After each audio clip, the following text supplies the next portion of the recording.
Tonight, this is an incredible as well as very controversial story. And it all started with a photographer who met a Tulsa doctor in Africa. Now, that doctor claimed to have a cure for AIDS. In fact, the national media have covered parts of this story over the years. But we've uncovered evidence and interviews never seen before. Tonight, Fox 23's Janet Clark with an exclusive and eye-opening report.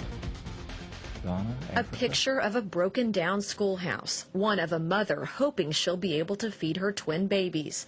A professional photographer from Tulsa, Doug Henderson, has traveled the world and seen so many stories.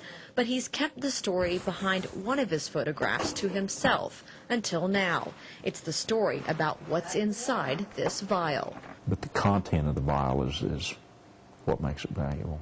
When a friend asked him to travel to Africa to take some photographs, he didn't think it was a big deal. We had no idea of what we were stepping off into at this point. But when Doug got there, what he saw, that turned out to be a very big deal. In 2004, Doug flew to Africa to the Ivory Coast, where he met a man from Tulsa, a man who made an enormous claim. He said, I have what I believe to be the cure for AIDS. That struck a chord with Doug. He'd watched his brother-in-law slowly slip away from the virus. He was only 44. Well, that's a miserable way to die. So when this Tulsa doctor said he had a cure for AIDS, Doug was willing to hear what he had to say. It's dependent upon the severity of the illness based upon what's known as a viral load and the stage of the illness. The doctor was Gary Davis, a family practitioner who'd graduated from Dartmouth Medical School and who'd been a captain in the U.S. Navy. In 2007, Dr. Davis died with an impressive resume. But when Doug first met the doctor in 2004, he thought surely a man with these credentials wouldn't joke about having a cure for AIDS. But Doug says he was skeptical, to say the least. I'm less concerned with what people say or what people claim. I'd like to see the evidence. Doug says Dr. Davis told him dozens of his patients and even close friends had died from AIDS. And then he told Doug a bizarre story about how he came up with the idea for his so-called cure. The way he tells the story, that night he had a dream. He had a dream. He doesn't call it a vision, he calls it a dream. And in this dream, he was injecting a goat with the HIV virus. And he understood from this dream that he would be able to develop antibodies, a serum from goat blood. A cure for AIDS from a goat. Doug was even more skeptical. But as Dr. Davis told how he developed the serum, Doug says it did sound logical. This is a biological substance that is produced after a goat has been immunized with the AIDS virus, and then this specialized chemical that kills the AIDS virus is extracted out of the bloodstream. Dr. Davis told Doug he first tested his theory in a lab at Tuskegee University in Alabama in 1996. He injected goats with AIDS, and instead of getting sick, they developed antibodies against the virus. I have been with the doctor for a year and a half. Dr. Davis's assistant, Linda Wilmez, says the idea isn't as crazy as it sounds. It's no different than the serum that a horse can make if you've been bit by a snake. In 2002, Linda went to Africa to help Dr. Davis in the Ivory Coast. And when she sat down with me, it was the first time she had ever told her story. What I saw, what I experienced for the 2 years we were there, will last me my whole life. Linda says she and Dr. Davis first met two men who both had AIDS. These two gentlemen were very, very ill. As part of their first clinical trial with the government's approval, Linda says Dr. Davis injected both men with his goat serum. And once we started giving them the injections, everything changed for them. They got their energy back. She says the patients went back to work, and she and Dr. Davis were thrilled. And there are no side effects.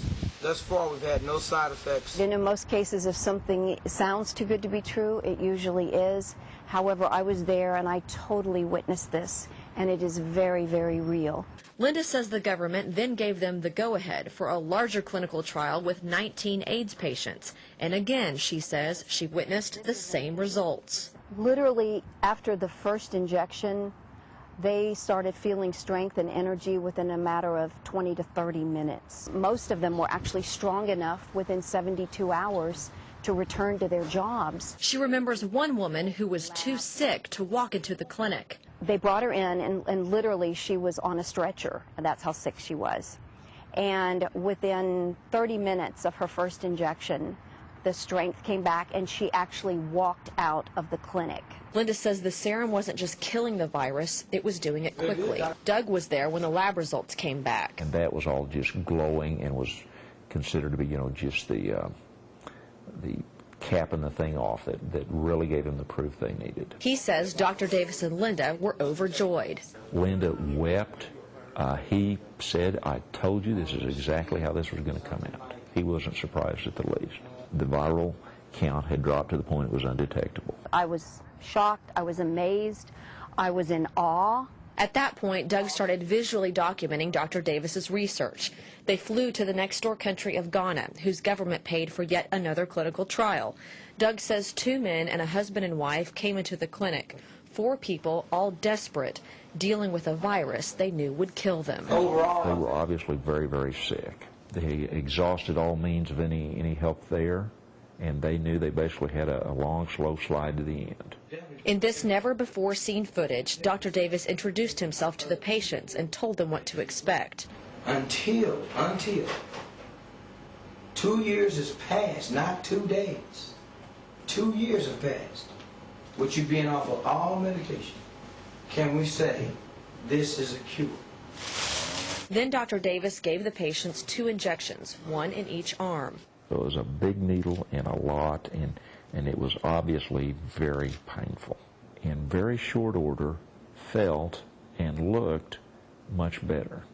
When they came back the next day, they looked better, they walked better, they talked stronger, they were optimistic. Well, now I feel better than before I came here. Doug documented injections and reaction over the next several days. And you slept well? I slept very well. And you ate well? I ate very well. Exactly what he said would happen happened. And I pray that you will all continue to do just as well as you're doing now. And I know you will. That's great. Doug says at that point, Ghana's president agreed to fund the project. We felt good about the whole thing. We kind of felt like our work was done. Doug flew back home to Tulsa, and that's when he heard about a little girl on the other side of the country who he says may be the best evidence that Dr. Davis's serum could be a cure. Coming up later, a mother who says she stole Dr. Davis's medicine for her 6-year-old daughter with HIV. Don't miss the conclusion of our story later in the newscast.